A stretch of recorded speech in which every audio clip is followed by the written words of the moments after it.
Bismillahirrahmanirrahim. Assalamualaikum warahmatullahi wabarakatuh. Suara saya enggak fit ya. Kalau yang belakang kedengaran. Nah, kalau nggak dengar nanti WA ke teknisi.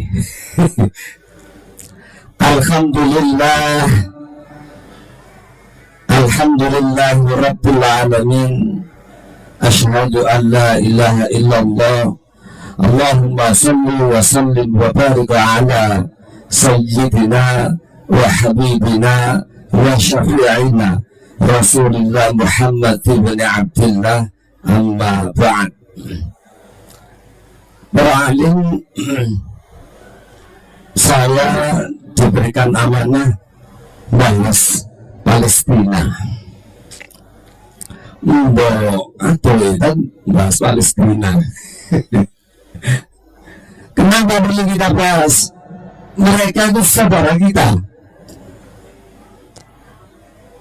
Jangan ada nasab sama orang Gaza. Ya, benar. Ini kulit diruntut, nasabnya ketemu. Di mana? Nabi Adam.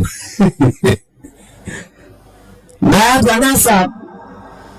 Tapi mereka ini saudara kita. Di dalam Quran Allah jelaskan, innamal mu'minuna ikhwatun. Ada penjelasan bagus dalam tafsir As-Sa'di ketika beliau menjelaskan ayat ini. Hadza akatun, ini adalah ikatan. Aqadallahu bainal mu'minina, Allah telah mengikat semua orang mukmin. Maksudnya apa?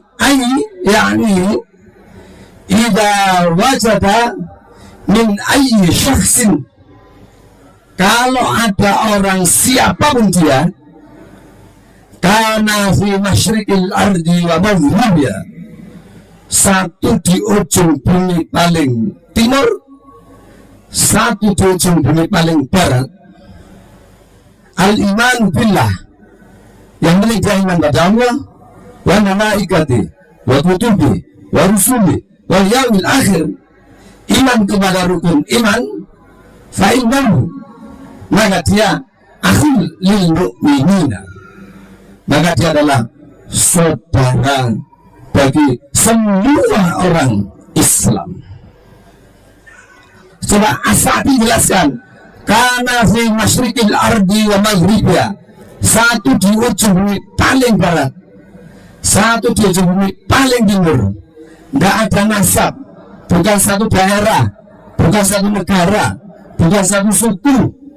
Selama dia iman kepada Allah, kata Imam As-Sa'di, fa'innahu akhul lil mu'minina, maka dia adalah saudara bagi kita semua.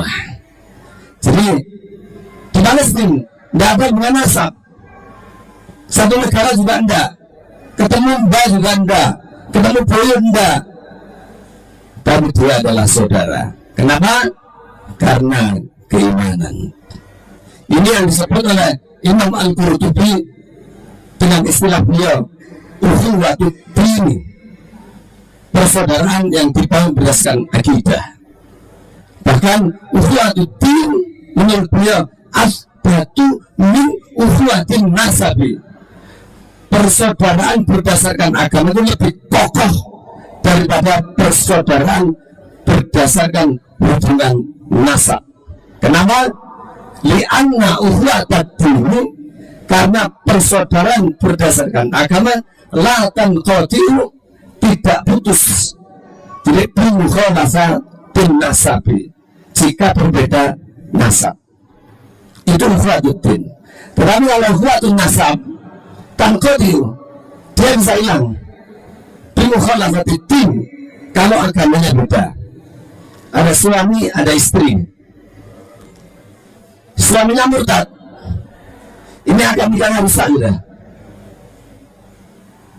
Ada suami, ada istri, ada anak. Suami Islam, istri Islam, anak Islam.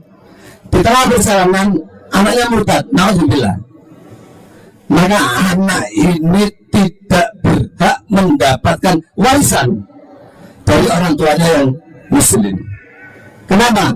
Tidak dianggap anak kandung, sehingga tidak berhak mendapatkan warisan. Makanya Imam Qurtubi menjelaskan ukhuwatud dini, ikatan agama, persaudaraan berdasarkan ikatan agama, asbatu, itu lebih kokoh min ukhuwatin nasabi, daripada ukhuwah nasab. Karena dia saudara, maka kata Nabi harus peduli. La yu'minu ahadukum hatta yuhibba li akhihi ma yuhibbu li nafsi. Tidak sempurna iman seseorang kecuali bisa mencintai saudaranya yang sama-sama Islam sebagaimana mencintai dirinya. Apa maksudnya? Dijelaskan dalam kitab Fathul Bari. Maksudnya, kalau kita menyenangi sesuatu, demikian pula kita akan menyenangi sesuatu itu terjadi kepada saudara kita yang muslim.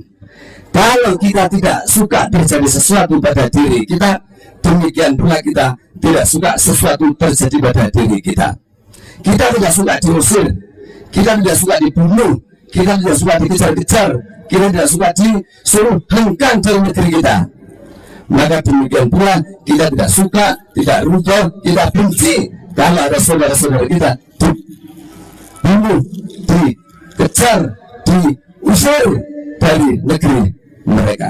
Harus ada. Kalau itu tidak ada, layu minu, tidak sempurna. Ada masalah di dalam keimanan orang itu. Oleh karena itu, kepedulian kita terhadap saudara kita di Palestina adalah bentuk tuntutan akidah keimanan kita, bentuk ihtimam kita kepada saudara kita. Semoga hadirnya panjenengan semua ini kelak bisa menjadi saksi di akhirat bahwa kita menaruh ihtimam kepada saudara-saudara kita yang ada di Palestina. Amin ya rabbal alamin. Para alim, ukhuwah dan al-wihda, persatuan umat itu bisa diwujudkan dengan dua hal. Satu, umat itu harus disatukan dengan sesuatu perkara yang qat'i, subut dan dalalah, yakni akidah dan perkara hukum syarak yang subut dan dalalah. Yang kedua, harus disatukan dengan wahdatul imarah, kesatuan kepemimpinan. Yang pertama, umat harus disatukan berdasarkan perkara akidah. Akidah yang mana? Yang muncul dari dalil yang qat'i subut dan dalalahnya, atau perkara hukum syara yang qat'i subut dan dalalahnya. Untuk perkara-perkara yang furu'iyah atau khilafiyah, maka sikap kita adalah ikhtiramu li ara'in mukhtalifatin fil ahkam syar'iyyah furu'iyah. Harus saling menghargai. Kenapa begitu? Satu, para sahabat Nabi SAW itu mereka biasa berbeda pada masalah hukum fikih. Saya baca kisah di dalam kitab Adabul Ikhtilaf. Di sana dikisahkan ada sahabat namanya Ibnu Mas'ud dan Abdullah bin Umar. Sahabat Ibnu Mas'ud dan Abdullah bin Umar itu berbeda masalah fikih lebih dari 100 masalah. Saya sama jenengan tidak bisa menyebutkan beda 100 masalah. Paling bisa dihitung. 1, kunut tidak kunut. 2, tarweh 11-21. 3, bismillah jar apa ndak. 4, takbirnya di tangan, di dada atau di perut. Tidak bisa 100, tidak bisa kita. Tapi sahabat yang langsung dibina Nabi ini berbeda masalah fikih yang furu'iyah lebih dari 100 masalah.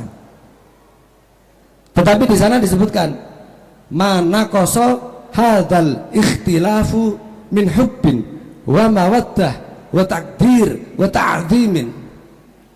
Perbedaan dua sahabat ini sama sekali tidak mengurangi perasaan cinta keduanya, perasaan takdim keduanya, perasaan menghargai keduanya, tidak berkurang sedikit pun, meskipun berbeda masalah fikih yang cabang lebih dari 100 masalah.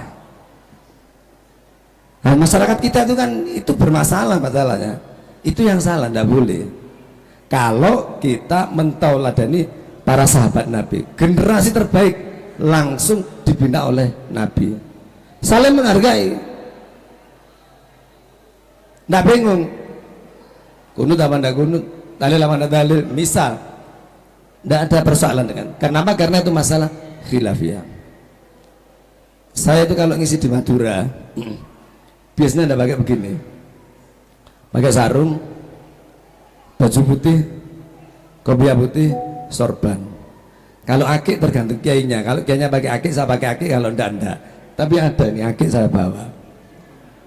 Begitu kembali ke Surabaya formnya beda, saya ganti celana.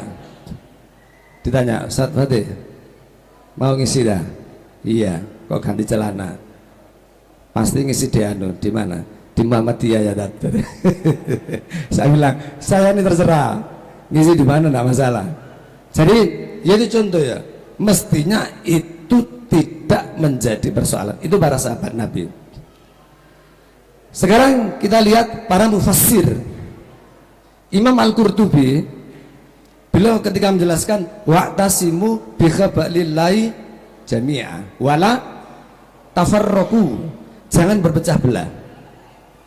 Beliau menjelaskan ayat ini begini, hadhil ayatu laisat dalilan ala tahrimil ikhtilaf fil furu'i. Jangan berpecah belah itu bukan dalil bahwa kita haram berbeda masalah yang furu'iyah, enggak. Salah kalau orang itu berbeda-beda hukum di dalam sholat masalah furu'iyah, enggak boleh. Dalilnya apa? Wala tafarraqu, enggak begitu. Imam Qurtubi menjelaskan enggak begitu. Hadil ayatul laisat dalilan ala tahrimil ikhtilafil furu'. Ayat ini bukan dalil bahwa ikhtilaf dalam masalah furu' haram, bukan. Kenapa begitu? Beliau menjelaskan li'anna mazalati sahabatu mukhtalifina fi ahkamil hawadith. Para sahabat itu berbeda biasa dia di dalam menetapkan hukum atas sebuah kejadian. Tetapi wa huwa ma'adzalik muta'allifuna. Tetap bersatu sahabat, tetap bersama. Sehingga karena para sahabat begitu, beliau menjelaskan wala tafarruqu itu bukan berbeda di dalam masalah yang furu'iyah, tetapi itu masalah usul, masalah pokok. Apa masalah pokok? Contoh, umat harus diatur berdasarkan Quran, Sunnah. Itu qat'i itu, tidak ada ikhtilaf. Kalau ikhtilaf bahaya itu, tidak mau diatur dengan Islam, qat'i dia. Jadi itu di tafsir. Sekarang kita lihat di syarah hadis. Di dalam kitab syarahnya Abu Dawud Aunul Ma'bud, ketika beliau menjelaskan taftariqu ummati ala salasin wa sab'ina firqatan. Umatku nanti terpecah menjadi 73 golongan. Kulluha finnar, semuanya neraka illa wahida, kecuali satu, al-jamaah. Beliau menjelaskan di dalam syarahnya, nama kitabnya Aunul Ma'bud, beliau menjelaskan wal murad bil firaqil mazmumati fi hadzal hadits, yang dimaksud kelompok-kelompok yang dicela di dalam hadis ini adalah mereka adalah al mukhtalifuna fil ahkam furu'a fil ahkam usul, mereka yang berbeda pada persoalan yang usul. Nabi terakhir atau enggak, Quran layak apa enggak, ini bahaya. Nah, kelompok-kelompok ini yang dicela, bukan kelompok-kelompok yang mereka berbeda pada masalah yang khilafiyah. Jadi kalau kita lihat para sahabat, para mufassir, para muhaddits, para ulama juga begitu, imam mazhab. Ada kisah Imam Syafi'i bertemu dengan Al-Madini. Al-Madini itu salah satu gurunya Imam Bukhari. Ketika ketemu, diskusi sampai sebuah topik ada yang tidak cocok. Ketika tidak cocok, jadi Imam Syafi'i menyalami Al-Madini. Wahai Al-Madini, ingat, jadi Allah nuqima ikhwan, kita ini masih saudara. Wa illam nattafiq fi mas'alatin wahidatin, meskipun ada satu masalah yang kita tidak cocok, tapi kita ini mesti masih saudara. Salaman Imam Syafi'i sama Al-Madini di dalam kitab Khilyatul Auliya. Demikian juga Imam Ahmad bin Hambal pernah diskusi dengan seorang ulama bab syahadah, tentang kesaksian. Ulama yang datang ini membawa onta, kemudian diskusi sampai nadanya tinggi dan sampai terakhir tidak cocok, akhirnya pulang. Ulama saya lupa namanya, tadi dalam Khilyatul Auliya ada. Sampai terakhir tidak cocok, akhirnya pulang. Apa yang dilakukan oleh Imam Ahmad ketika mau pulang? Dia bergegas keluar dari rumahnya dulu, Imam Ahmad ini. Untuk apa? Mengambil kendaraannya tadi, kendaraan si tamunya tadi, onta. Diambilkan, monggo ini onta Anda. Jadi sampai begitu adab para imam mazhab ketika berbeda masalah fikih. Coba saudara kita, kalau berbeda pendapat, wah enggak bener, ditendang, glodang, dan metu koma. Enggak boleh. Penjelasan para sahabat, penjelasan para mufassir, penjelasan para muhaddis, penjelasan para imam mazhab, mereka semuanya sikapnya adalah ihtiramu li'arain mukhtalifatin fil ahkam syar'iyyatil furu'iyah, saling menghargai untuk hukum yang bersifat furu'iyah. Jadi harus disatukan berdasarkan apa? Perkara yang qat'i, subut dan dalalah. Semua bisa bersatu itu. Semua bisa bersatu. Tidak lagi melihat jamaahnya apa, jadi organisasinya apa. Semua bisa bersatu kalau disatukan berdasarkan hukum yang qat'i, subut dan dalalah. Yang kedua, umat ini harus punya wihdatul imarah, kesatuan pemimpin. Kita tidak punya. Disekat-sekat tadi itu, diinjeksikan virus yang namanya nasionalisme. Selama virus itu masih ada di dalam tubuh kaum muslimin, maka selama itu kita akan sulit bersatu. Bagaimana solusinya? Dicabut itu dan dimasukkan Islam, maka selesai.